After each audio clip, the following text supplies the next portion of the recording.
In the thick darkness of a stormy night, the grand doors of the luxurious mansion suddenly swung open. The lively chatter of the wedding guests halted, and the air turned heavy with shock and confusion. All heads turned toward the entrance, and the sight before them froze everyone in place.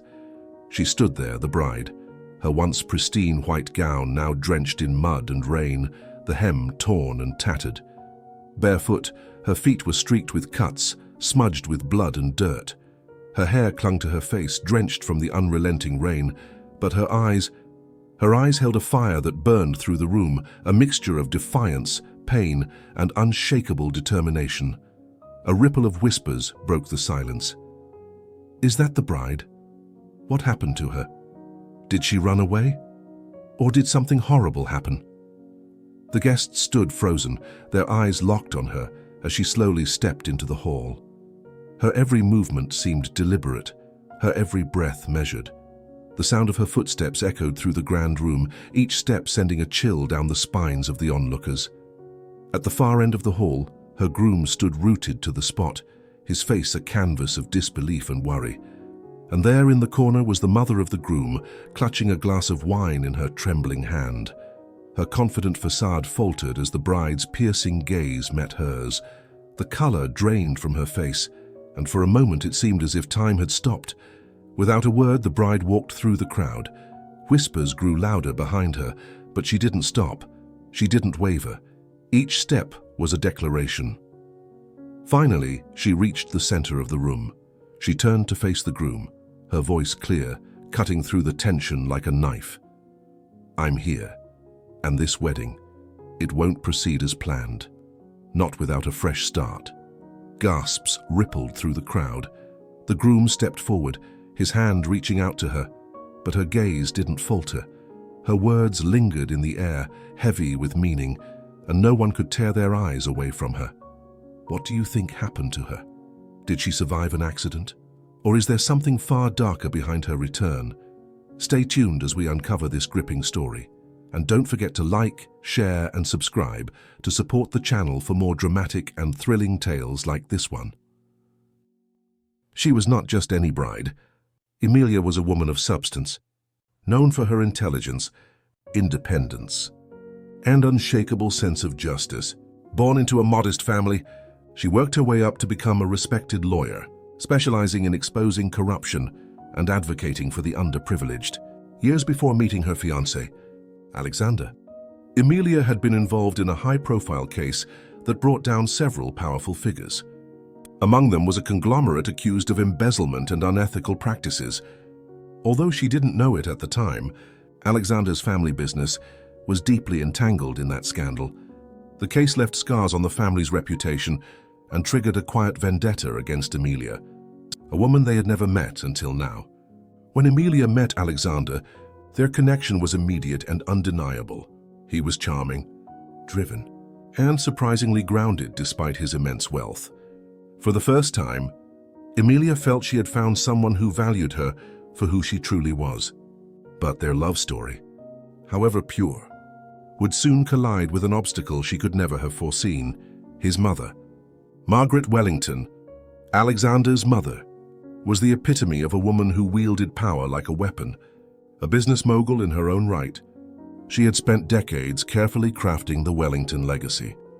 To her, the family's name was sacred, a symbol of prestige that couldn't be sullied by weakness or, in her mind, by a woman like Emilia. Margaret's disdain for Emilia wasn't just rooted in her humble background. It was personal. When Margaret discovered Emilia's role in the lawsuit that had destabilized their family business years ago, her dislike turned into quiet hatred. She viewed Emilia not as Alexander's loving partner, but as a threat, a woman who could one day turn her back on the family and destroy them from the inside. Though outwardly polite, Margaret's every interaction with Emilia dripped with condescension. "You've done well for yourself," she would say with a practiced smile. But being a Wellington requires more than ambition. It requires loyalty. Alexander, the golden child of the Wellington dynasty, was deeply in love with Emilia. To him, she was everything he had been searching for: authentic, principled, and unafraid to stand up for what was right. He admired her strength, even if it sometimes clashed with the polished world he had grown up in. Yet, Alexander was blind to the brewing storm between Emilia and his mother. He believed that love would be enough to bridge the divide. What he didn't see was the lengths his mother was willing to go to protect the family legacy. Margaret's opposition to the marriage wasn't just passive, it was strategic. She believed Emilia's marriage to Alexander would erode the family's influence. Worse, she feared Emilia might one day use her position to uncover more skeletons in the Wellington closet. Behind closed doors, Margaret began plotting. She gathered information about Emilia's past, looking for vulnerabilities. When she couldn't find any significant flaws, she decided on a more drastic approach, eliminating Emilia from the family picture entirely. Her plan was both simple and cruel.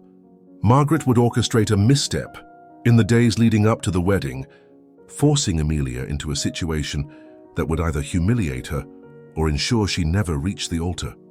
It wasn't just about stopping the wedding, it was about breaking Emilia's spirit. The Wellington estate was transformed into a dreamlike venue. Complete with towering floral arrangements and crystal chandeliers, the guest list included high-profile figures from politics, business, and entertainment, all gathered to witness the union of two influential families. But beneath the glamour, tension simmered. Margaret watched from the sidelines, her calm demeanor masking the storm she had carefully orchestrated. She had ensured every detail of her plan was in place. The final piece was her trusted driver, who had been instructed to lure Emilia away with a fabricated emergency involving Alexander. On the morning of the wedding, Emilia was radiant, unaware of the storm about to engulf her. As she prepared to walk down the aisle, a sudden knock at the door interrupted her moment of peace. The family driver stood there, his face a mask of urgency. "Miss Emilia, there's been an accident. Mr. Alexander is hurt. He's asking for you," the driver said, his voice trembling convincingly. Concerned but composed, Emilia didn't hesitate. She followed the driver to the car, still dressed in her wedding gown. The rain had begun to fall, a steady drizzle that mirrored the unease building in her chest. As the car sped away from the estate, Emilia's intuition began to tingle. Something felt off. The route they were taking didn't lead to the hospital. It led to the outskirts of town, where the roads grew narrow and dark. "Where are we going?" she asked, her voice steady but sharp. The driver didn't respond. Instead, he locked the doors and increased his speed. Panic surged through Emilia, but she forced herself to remain calm. She glanced around the car, searching for anything she could use to defend herself. Finally, the car came to a screeching halt in the middle of a desolate swamp. The driver stepped out and opened her door, his expression cold and devoid of the earlier pretense. "This is the end of the road for you," he said, before pushing her out into the mud. Without another word, he climbed back into the car and drove away, leaving her alone in the pouring rain. As the rain pelted her and the swamp threatened to pull her under, Emilia refused to give in. She was a survivor, and she would not let anyone, not even Margaret Wellington, break her. The rain began to fall lightly over the sprawling Wellington estate, casting a grey haze over what was supposed to be the happiest day of Emilia's life. She stood before a mirror, adjusting the delicate lace veil draped over her shoulders, her heart pounding with a mixture of excitement and nervousness. The wedding preparations had been flawless, every flower perfectly arranged, every guest meticulously seated. But something gnawed at the back of her mind, a faint unease she couldn't shake. A sharp knock on the door interrupted her thoughts. She turned to see the family's longtime driver, Mr. Harlan, standing in the doorway. His face, usually calm and composed, was lined with tension. He stepped inside, glancing around as if to ensure they were alone. "Miss Emilia," he began, his voice low and urgent. "There's been an accident." Her heart sank. "What? What happened?" "It's Mr. Alexander," he said, referring to her fiancé. His car skidded off the road on his way to check on something for the wedding. "He's fine, nothing serious, but he asked for you. He's at a private clinic just outside the city." Emilia's stomach twisted in worry. "Why didn't anyone tell me sooner? Is he really all right?" "Yes, but he insisted you come. He didn't want to alarm anyone else. Without a second thought, Emilia grabbed her coat and followed Harlan. She didn't notice the way his eyes flickered with something unreadable, or how his steps were unnaturally quick, as if rushing her out of the estate before anyone could question their departure. The car sped through the winding roads, the rain now coming down in steady sheets. Emilia sat in the back seat, her fingers twisting nervously around the edges of her veil. "Which clinic are we going to?" she asked, leaning forward slightly. Harlan's hands gripped the wheel tightly. "It's a small private facility," he replied curtly. "Not far now." She nodded, settling back into her seat, though the unease in her chest continued to grow. The trees lining the road became denser, their branches intertwining to create a canopy that blocked out the fading afternoon light. The path grew narrower, and the smooth pavement transitioned to gravel, then to a bumpy dirt road. "This doesn't look like the way to a clinic," Emilia said, her voice tinged with suspicion. Harlan didn't respond immediately. Instead, he pressed harder on the accelerator, the car jolting over the uneven terrain. "Relax," he said finally. His tone clipped. "We'll be there soon." Emilia's eyes darted to the window. The landscape outside was unfamiliar and desolate. The further they drove, the heavier the rain seemed to fall, and the fewer signs of life she saw. The unease in her chest now flared into full-blown alarm. "Stop the car," she said firmly. "Take me back to the estate." "I can't do that," Harlan replied, his tone cold and final. "What do you mean you can't?" she demanded, her voice rising. She reached for the door handle, only to find it locked. Her pulse quickened as she realized she was trapped. The car came to a sudden halt in the middle of a desolate swamp. The rain pelted down relentlessly, turning the ground into thick, sucking mud. Harlan stepped out of the car, slamming the door behind him. Emilia watched him warily as he rounded the vehicle and opened her door, the cold rain hitting her face as he gestured for her to get out. "Where are we?" she asked, her voice trembling with a mix of anger and fear. "Out," he said bluntly. She hesitated, but the steely look in his eyes told her she had no choice. Reluctantly, she stepped out of the car, her wedding gown instantly soaking up the muddy water. The icy rain stung her skin as she struggled to keep her footing in the unstable terrain. "What is this? Why are we here?" she demanded, her voice trembling as the realization began to dawn on her. Harlan leaned against the car, lighting a cigarette as if this were just another errand. "This is where you get out of the picture, Miss Emilia," he said with a smirk. "Orders from the top." Her blood ran cold. "What are you talking about?" He exhaled a cloud of smoke, his expression unbothered. "Mrs. Wellington said it best. Let her disappear, as if she never existed. This wedding cannot proceed with someone so beneath us." He flicked the cigarette into the mud, climbing back into the car without another word. Emilia lunged for the car door, but it slammed shut before she could grab it. The engine roared to life, and within seconds, the car disappeared into the rain-soaked mist, leaving her alone in the middle of the swamp. For a moment, Emilia stood frozen, her mind racing to make sense of what had just happened. The pieces began to fall into place, the fabricated accident, the strange detour, the venom in Harlan's words. This wasn't just a mistake. It was a carefully planned scheme, orchestrated by Margaret Wellington herself. Tears mingled with the rain as Emilia fought the rising tide of despair. But then, a flicker of resolve sparked within her. She wasn't going to let Margaret win, not like this. Wrapping her arms around herself for warmth, Emilia took a deep breath and began to assess her surroundings. The swamp stretched endlessly in all directions, the dense vegetation and murky water making it impossible to tell where she was or where to go. But one thing was certain, she wasn't going to give up. If Margaret Wellington thought I would disappear so easily, she's about to be proven very, very wrong, Emilia thought, her jaw tightening as she turned her focus to survival. The sound of the car's engine faded into the distance, leaving Emilia standing alone in the desolate swamp. Rain poured relentlessly, soaking her to the bone as thunder rumbled ominously overhead.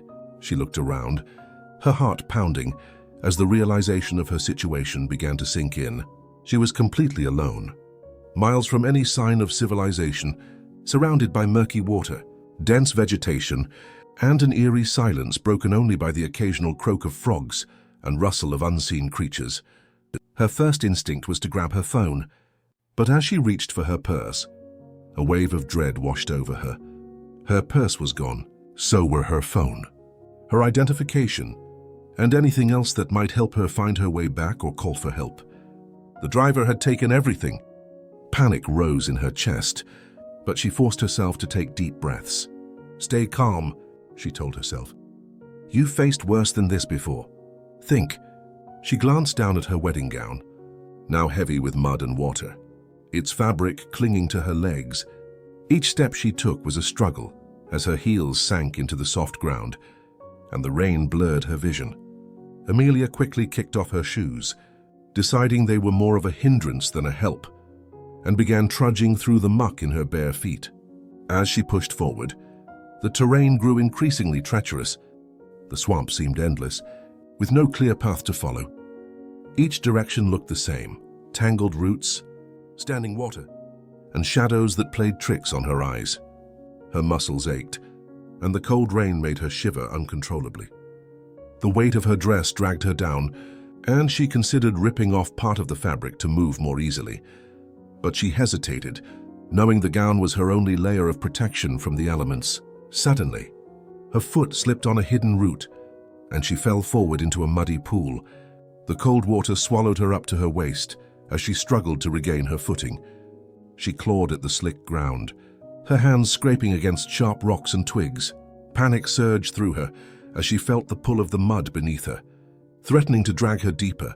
With a desperate cry, she managed to free herself, gasping for air as she pulled herself onto a patch of relatively solid ground.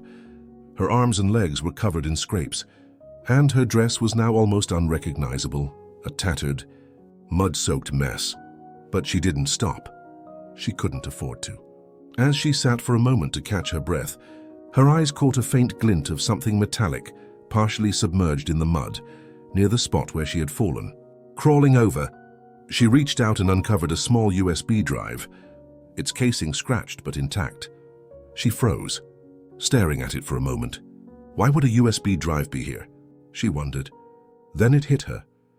The driver must have dropped it. Her instincts told her this wasn't just an ordinary piece of discarded junk. If the driver had been involved in such a carefully orchestrated plan to leave her stranded, this USB drive might hold something valuable, something that could explain everything. Without hesitation, she tucked it into the only dry place she could find, a hidden seam in her gown's bodice. Her discovery gave her a renewed sense of purpose.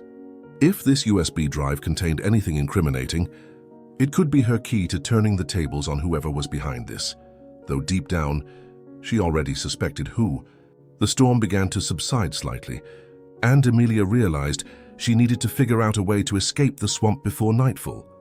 She recalled the survival skills she had learned during one of her community outreach projects, where she had worked with underprivileged youth to teach practical skills. She looked up at the darkened sky, searching for breaks in the clouds where stars might appear.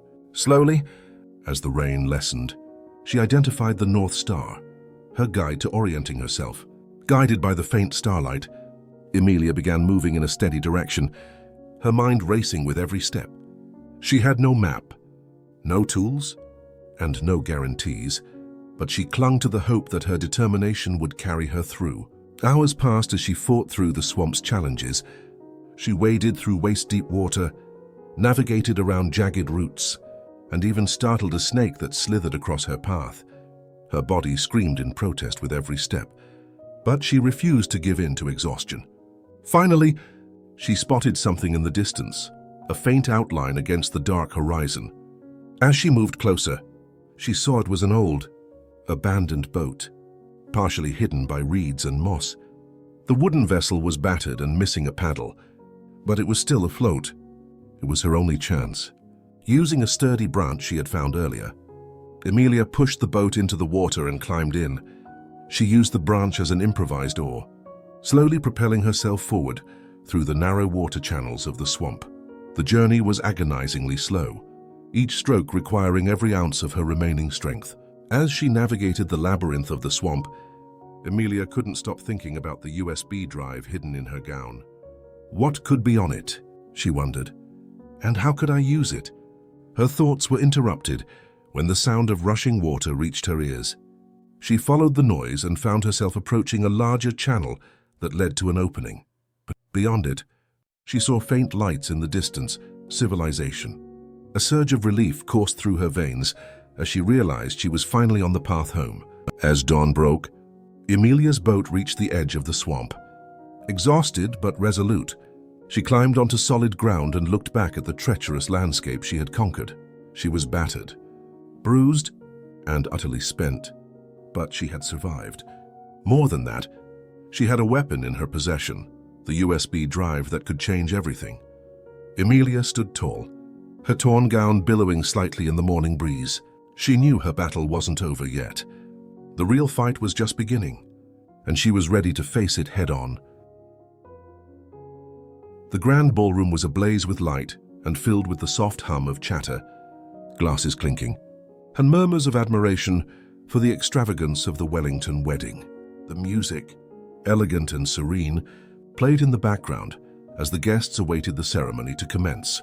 Yet, the groom paced anxiously near the altar, checking his watch repeatedly. Emilia's unexplained absence hung heavy in the air, a detail whispered from one guest to another. Then, the doors creaked open, the murmurs faded into silence. All eyes turned toward the entrance, where a figure appeared, a silhouette against the bright chandeliers and golden decor. Gasps rippled through the crowd as they realized it was the bride. But this was not the radiant, picture-perfect bride they had imagined. Emilia stood there, drenched from head to toe. Her wedding gown, once pristine, was smeared with mud and torn at the edges. Her hair clung to her face, her hands and arms marked with scratches from brambles. Yet, there was something in her posture, her unflinching gaze, that radiated strength. She wasn't defeated. She was resolute. The groom rushed toward her, concern etched across his face. "Emilia, what happened to you? Are you all right?" he asked, his voice trembling. But Emilia didn't answer him immediately. Her eyes scanned the room, and when they landed on Margaret Wellington, the mother of the groom, the older woman visibly stiffened. Margaret's face turned pale, her fingers tightening around the wineglass she held. Her perfect composure cracked for the first time as she realized the woman she thought she had erased was now standing in her grand hall, very much alive. Emilia took a deep breath and walked forward, each step heavy with purpose. She stopped at the center of the room, looking out at the sea of shocked faces. Then she spoke. "Homes, like families, are built on trust," Emilia began, her voice steady but resonant. "And trust is fragile. It is tested not in times of ease but in times of adversity." Her gaze swept across the room, locking briefly with Margaret's before moving on. "Today, I was tested in ways I never imagined. I faced betrayal, fear, and danger. But in those moments, I realized something important. True strength comes not from wealth or power, but from resilience and integrity." The room remained silent, her words hanging in the air like an unspoken challenge. Emilia continued, "I came here today to join this family. But what I've seen has shown me that being a family requires more than shared blood or wealth. It requires loyalty, empathy, and most of all, courage, the courage to face the truth, even when it is uncomfortable." She turned to Alexander, whose expression was one of both worry and admiration. "Alexander, I love you. But before we go forward, I need this family to truly understand what it means to stand together, to value honesty over image." Her final words carried a weight that no one could ignore. "Today, I learned that wealth can be a fortress, but it can also be a cage, and I hope, in time, this family chooses to be better, not just for itself, but for everyone it touches." The crowd erupted into murmurs of approval and awe. Emilia's words were unexpected, bold, and deeply stirring. Margaret remained frozen, her usually sharp tongue rendered silent. Later that evening, after the guests had left, Emilia requested to speak with Margaret in private, The older woman hesitated but finally agreed, her demeanor guarded as she followed Emilia into a quiet study. The door closed behind them. Margaret folded her arms, her expression icy. "Well? What do you want now?" she asked curtly. Emilia walked to the desk, opened her small bag, and pulled out a USB drive. She held it up, her expression calm yet firm. "This is for you," she said. Margaret's eyes narrowed. "What is it?" "It's everything," Emilia replied. "Every deal, every transaction, every shadowy deal your company has made over the years. I found it, accidentally, in your driver's car, the same one you sent to dispose of me." The room fell into a suffocating silence. Margaret's mask of indifference cracked further as she stared at the USB drive. "And why," she said slowly, "are you giving this to me instead of the authorities?" Emilia set the drive on the desk between them. "Because I don't believe in tearing people down without giving them a chance to rebuild," she said softly. "You wanted me gone because you thought I was a threat to this family. But I'm not here to destroy you. Margaret, I'm here because I love Alexander. And if I'm going to be part of this family, I want it to be one I can be proud of." Margaret blinked, stunned by the unexpected gesture. You're giving me a choice?" "Yes," Emilia said, stepping closer. "You can use this to clean up your messes, to fix what's broken and start anew. Or you can ignore it, keep doing things your way, and risk losing everything, not just your business, but the trust of your son. The choice is yours." Margaret's lips pressed into a thin line, her hands trembling as they hovered over the USB drive. For the first time in years, she felt something she hadn't expected: shame. She looked up at Emilia, seeing not a threat but a woman of integrity, someone who could have destroyed her, but chose to give her a chance instead. I don't know what to say," Margaret murmured. "Start by deciding who you want to be," Emilia said gently. "Not just for yourself, but for Alexander and for the legacy you want to leave behind." Margaret's eyes glistened with unspoken emotion as she picked up the USB drive.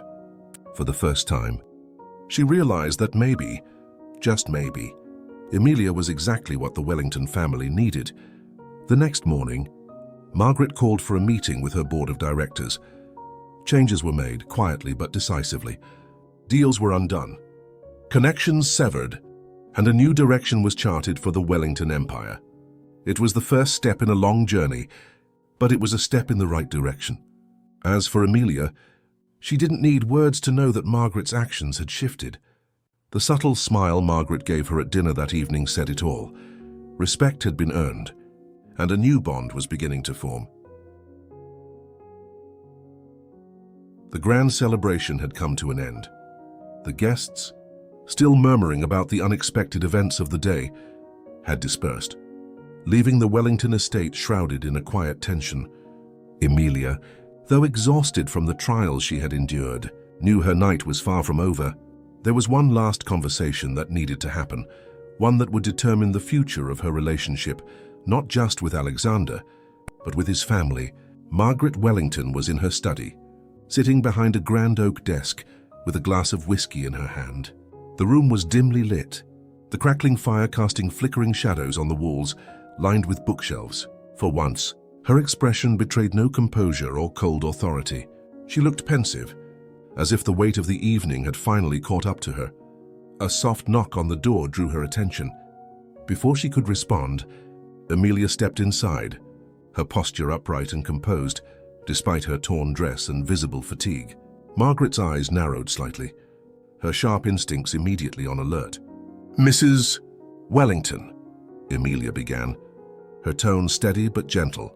"I'd like a word with you, privately." Margaret gestured toward the chair opposite her, though her face remained unreadable. "I suppose I owe you at least that much," she said dryly. Emilia sat down, meeting Margaret's gaze without hesitation. From the folds of her gown, she retrieved a small, mud-streaked object, the necklace with the hidden GPS tracker. Placing it delicately on the desk, she slid it toward Margaret. "I think you know what this is," Emilia said quietly. "And I think you know what it means." Margaret's face remained stoic, but her fingers tightened around her glass. She didn't speak, waiting for Emilia to continue. "I know everything." "Mrs. Wellington," Emilia said, her voice calm but resolute. "I know about the driver, the trap, and the lengths you went to in order to make me disappear. I know you see me as a threat to your family, someone you believe isn't worthy of the Wellington name." Margaret's lips pressed into a thin line, but she still didn't interrupt. "But I'm not here to accuse you," Emilia continued, "and I'm not here to fight you. I'm here because I want to make something clear. I love Alexander, not because of his name, his wealth, or his legacy, but because of the man he is, the man who treats me as his equal, who believes in the same values I do, and who stands by what's right." For the first time, Margaret's icy facade seemed to crack. Her eyes flickered with something Emilia couldn't quite place. Doubt, perhaps, or even guilt. "I don't blame you for wanting to protect your family," Emilia added, her tone softening.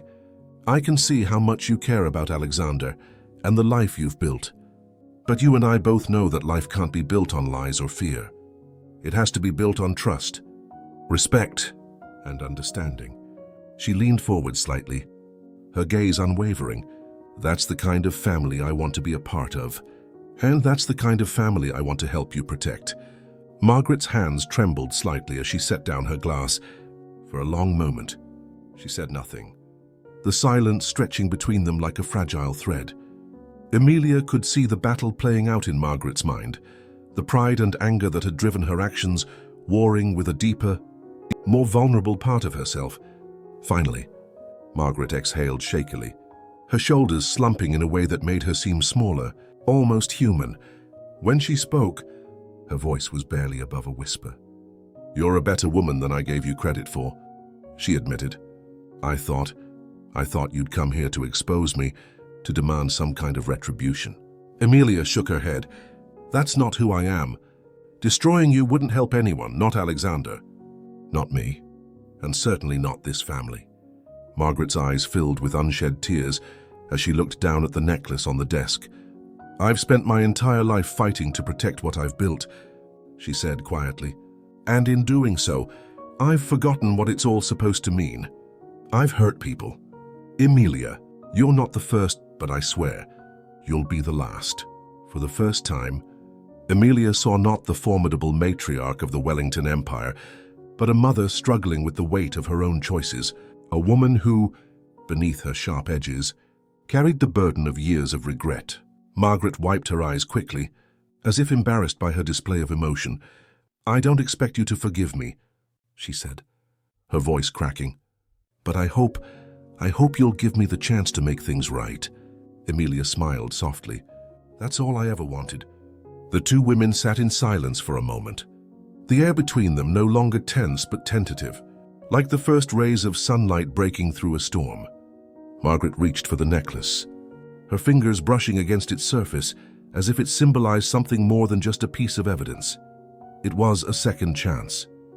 "I'll fix this," Margaret said firmly, her tone regaining some of its old authority. "Not just for you, but for Alexander, for this family." "I believe you," Emilia replied, standing to leave. She paused at the door, turning back to Margaret. "And for what it's worth, I think you're stronger than you give yourself credit for. It takes courage to change." As the door clicked shut behind her, Margaret remained seated, staring at the necklace in her hand. For the first time in years, she felt the faint stirrings of hope, not just for her family's future, but for her own. The sun was setting over the Wellington estate, casting a warm golden glow that seemed to signify a fresh start. Emilia stood on the balcony, gazing out at the sprawling gardens below. Despite the trials of the day, there was a sense of peace in her heart.